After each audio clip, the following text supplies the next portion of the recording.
धर्म की जय, अधर्म का विनाश, प्राणियों सद्भावना, विश्व का कल्याण, गौ हत्या बंद हो। गौ माता की जय हो।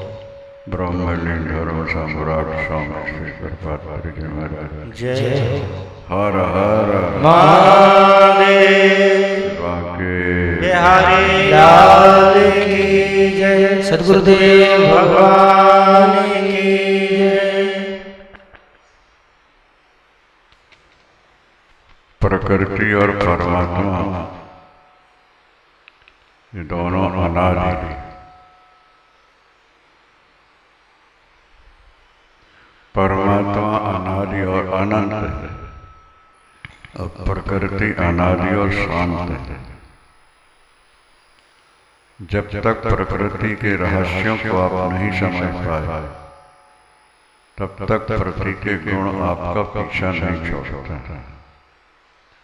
और जब प्रकृति के गुणों का आपको बोध हो जाए और तदनुसार आपके आचरण हो जाए तो प्रकृति शांत हो जाए। ईश्वर अनादि अनंत है, उसका अंश जीव भी अनादि अनंत है। प्रकृति अनादि तो है लेकिन जानकार के लिए शांत।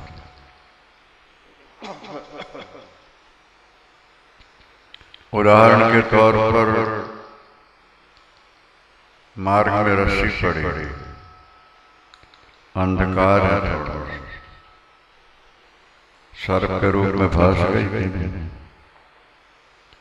जिसे सर्प के रूप में भासी उसे भय कम घबराहट हुई कि नहीं? वहां सर्प है फिर भय कंप क्यों हो? मंद अंधकार के कारण रस्सी में सर्प भाषित हो गया है। इसी तरह बुद्धि में जब अज्ञान होता है तो प्रकृति से बना जो शरीर है उसमें आत्मभाव जाग जाता है।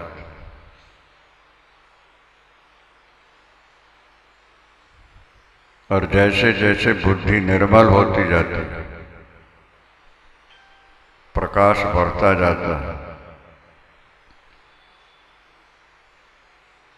तो शरीर से मैं अलग हूं, शरीर के साथ मेरा कोई संबंध नहीं है। क्या माना हुआ संबंध वास्तविक नहीं कहलाता ना। जैसे लावा फेरे हो गए तो पति पत्नी का संबंध तो नित्य हो गया जब तक जीवित हैं, लेकिन पर पुरुष से प्यार कर लिया तो वो नित्य तो नहीं है ना। मान लिया ये मेरे हो गए, पर नारी से प्यार किया, मान लिया ये मेरी हो गई। मान लेना अलग चीज है, वास्तविकता अलग चीज। जब तक बुद्धि आपकी निर्मल नहीं हो तब तक शरीर से आप अलग हैं, शरीर के धर्मों से आपका कोई संबंध नहीं है, इसका बोध नहीं है। और जब तक बोध नहीं होगा तब तक शरीर के धर्मों से आप दुखी सुखी होते हैं।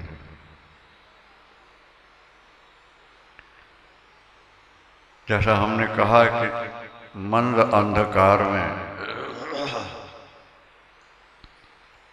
अंधकार में रस्सी सर्प के रूप में भासी और एक व्यक्ति ने टार्च से लेके देख लिया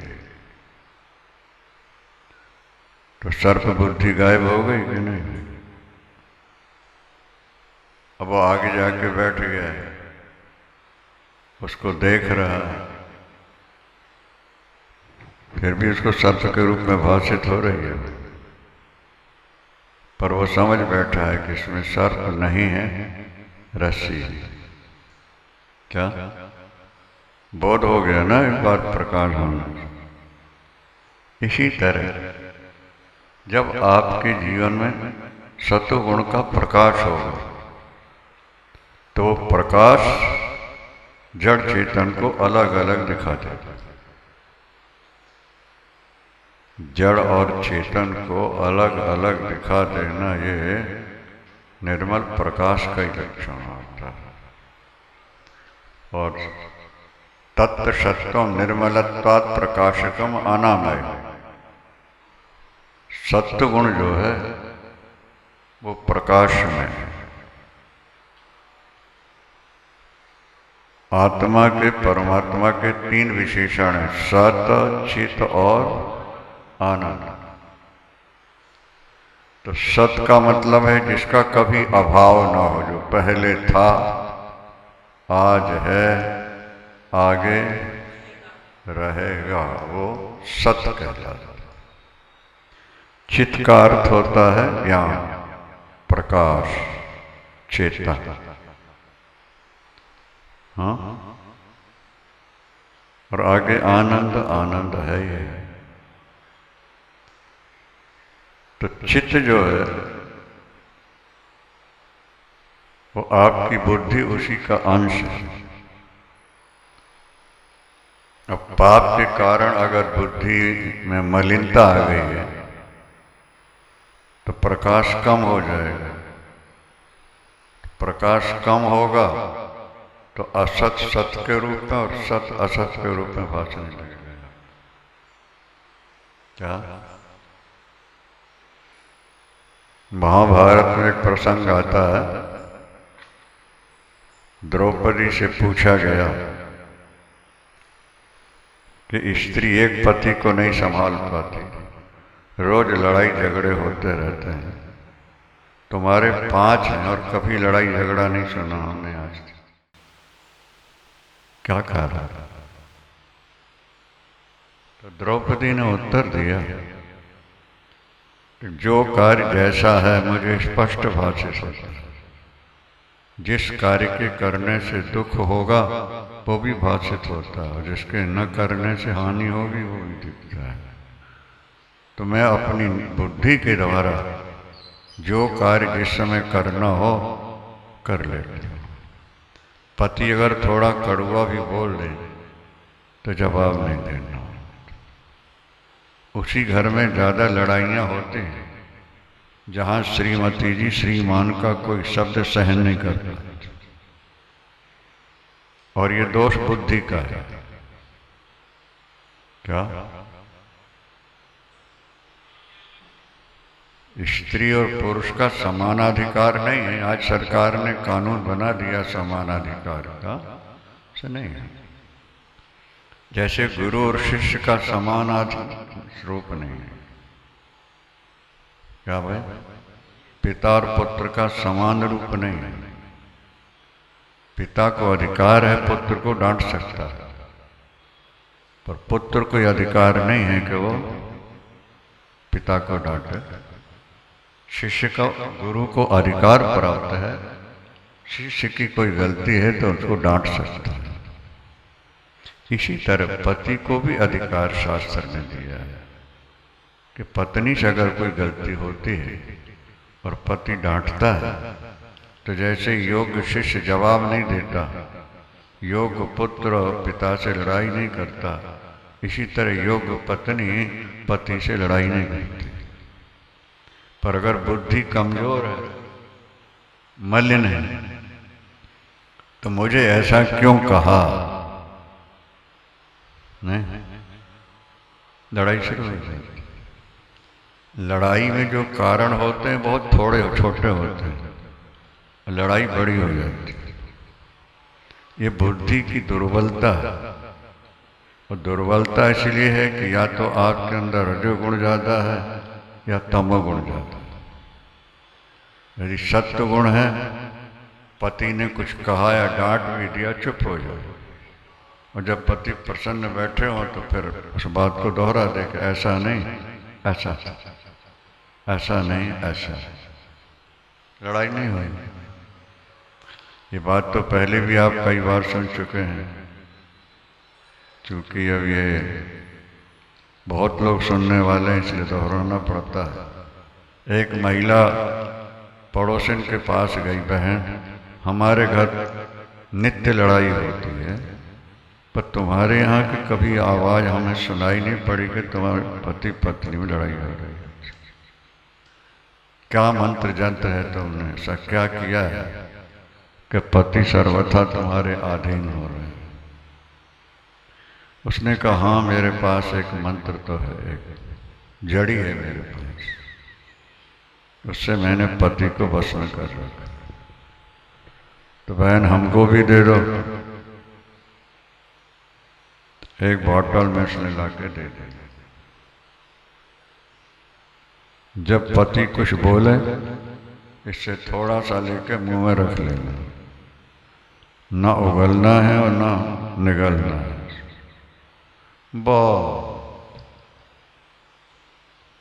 उसने वही किया। जब पति कुछ बोले,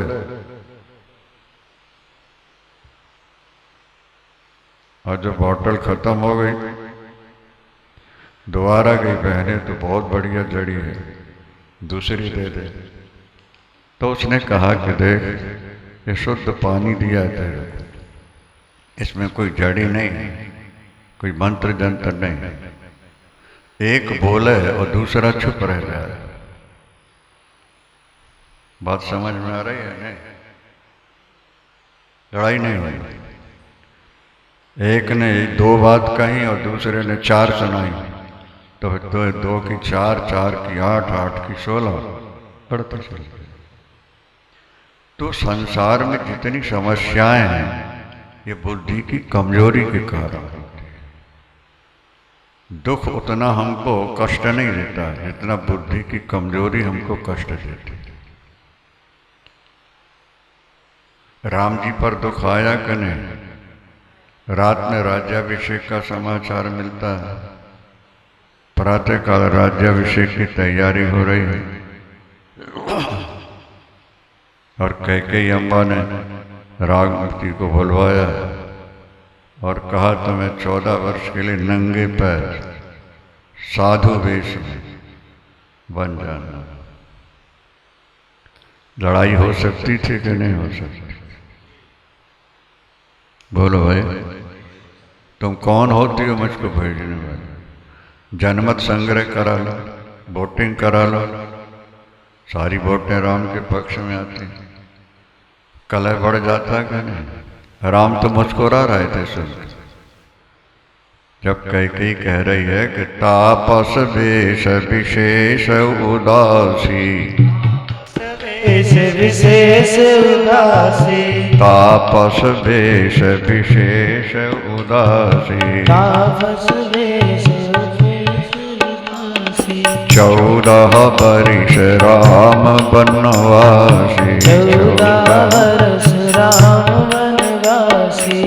तो राम को रोना चाहिए था, झगड़ना चाहिए, लेकिन नीचे चौपाई लिख दी गई कि मन मुस्काहि भानुकुल भानु, मुस्काहि भानुकुल भानु, मन मुस्काहि भानुकुल भानु, मुस्काहि भानुकुल भानु, राम सहज आनंद निधान, राम सहज आनंद निधान। कैकेयी तो देखते रह गए। जरा जरा सी बात में लड़ाइयाँ होती हैं। इतनी बड़ी समस्या राम के सामने है। तापस वेश, राजसी वेश नहीं होगा, तपस्वियों वाले हुए वर्गचर, और पैर में खड़ाऊ भी नहीं होगी, और वन में रहना हो, कितने कंकड़ पत्थर कांटे के, और राम के चरण कितने कोमल हैं, ये देखते। लेकिन राम मुस्कुरा रहे और क्या कह रहे हैं? बोले माता पिता जो कहते हैं पुत्र का उसी में हित होता है। मैं तो वही चाहता था जो आपने कह दिया। और भरत प्राण प्रिय पावहि राजू, विदिशा विद्विद सन्मुख मोहि आज।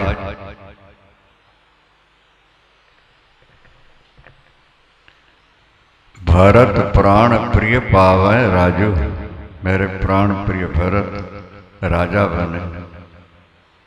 और मुनिगण मिलन विशेष बन, सबहि भांत हित मोर। तेहि मह पितु आयुष बहर, सम्मत जननी तोर। पिता की आज्ञा, आपकी सम्मति, संतों का मिलन, ये तो मेरे लिए सौभाग्य की बात है। हम जरा सी बात में लड़ते हैं, मुंह फुला के बैठ जाते हैं, दिन भर रोते रहते हैं, ठीक से बात नहीं करते। बात जरा सी, इतनी बड़ी बात हो गई है। लेकिन और 14 वर्ष कष्ट भोग के जब राम आए तो रामायण में लिखा है कि कौशल्याम्बा के भवन में जाने से पहले कैकेयी अम्बा के भवन में गए। प्रभु जानी कैकेयी लजानी, ध्यान से सुनो, विचार करो। प्रभु जानी कैकेयी लजानी, प्रथम तास गृह गए भवानी। पहले कैकेयी अम्बा के में, और ताही प्रबोध बहुत सुख दी। नहीं समझ में आ रही?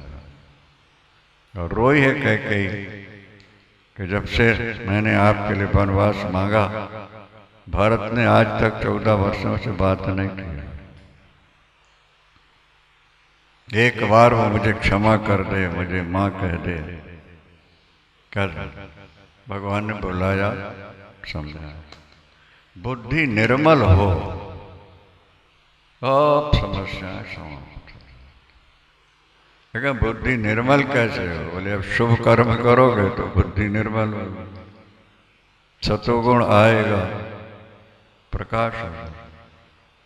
उदाहरण के तौर पर लालटेन जल रही है, ठीक है, नया कांच बाजार से लाके आपने लगा दिया है, प्रकाश चारों तरफ फैल रहा है कि नहीं फैल रहा? अच्छा, कांच की जगह कागज लगा दो, प्रकाश में कमी हो जाएगी कि नहीं होगी? बोलो भाई। और लोहे की पत्थर चढ़ा दो तो बाहर प्रकाश आएगा। ठीक बुद्धि का यही हाल। सत्गुण क्या है? कांच की तरह निर्मल, तत्व सत्वम निर्मलत्वात्। सत्वगुण जो है वो निर्मल, प्रकाशकम, प्रकाश पूर्ण है। जब बुद्धि आपकी निर्मल, बड़ी सुंदर बात है,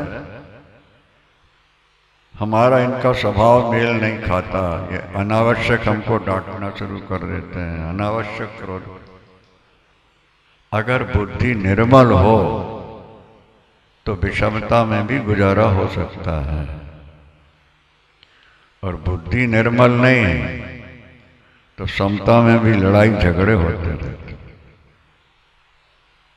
उदाहरण शिव परिवार, बहुत सुंदर बात है, विचार करो।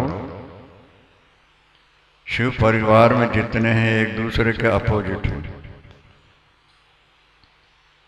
नहीं समझ में आया?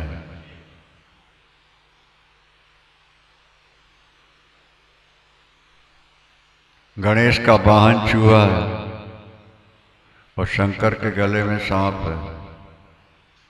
सांप चूहे को खा जाता है।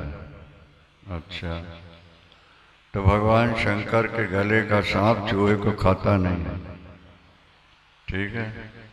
बड़े बेटे कार्तिकेय का वाहन मोर है। मोर सांप को खा जाता है लेकिन खाता नहीं। पराम्बा भगवती माँ का वाहन शेर है और भोलेनाथ का वाहन बैल है। शेर बैल को खा जाता है। पराम्बा भगवती परम सुंदरी है, त्रिपुर सुंदरी कहलाते हैं। उनका एक एक अंग दिव्याति दिव्य और आभूषण वसन सिर से लेकर पैर तक श्रृंगार में अलंकृत हैं। और दूसरी ओर चिता भस्म लपेटे हुए, बाघंबर पहने हुए, गजांबर ओढ़े हुए, सांप लपेटे हुए भगवान शंकर बैठे हुए हैं। आपस में लड़ाई झगड़ा कभी हुआ है? बोलो। इसका मतलब क्या है? अगर आपकी बुद्धि निर्मल है तो विषमता में भी शांति रह सकती है, और बुद्धि अगर कमजोर हो तो समता में भी जरा जरा सी बात में आपको क्रोध आए। रजोगुण अगर आपका बढ़ गया है तो आपका काम भी बढ़ जाएगा, क्रोध भी बढ़ेगा और लोभ भी बढ़ जाएगा, परिवार की आसक्ति ममता भी बढ़ जाएगी, शरीर के प्रति आत्मभाव भी बढ़ जाएगा। ये सारे के सारे दोष रजोगुण में आ जाते हैं।